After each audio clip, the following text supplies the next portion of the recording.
Buonasera e ben ritrovati con l'informazione flash di New Sicilia. Vediamo insieme le notizie più rilevanti di questo pomeriggio. Disposto il trasferimento di alcuni dipendenti del CUP del Policlinico di Palermo, avrebbero manipolato le liste d'attesa riservando i posti disponibili a familiari e conoscenti.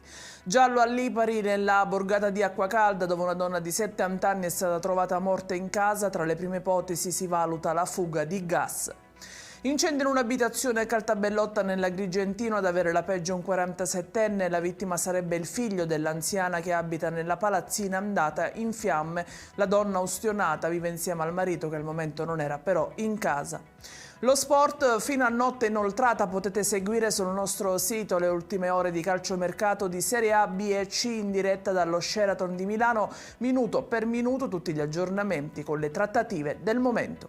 E in chiusura il meteo, cieli avvolti da nuvole, possibili deboli piogge dipingeranno la Sicilia per la giornata di domani, temperature gelide con minime di 3 gradi, diramato allerta gialla su Catania e Messina.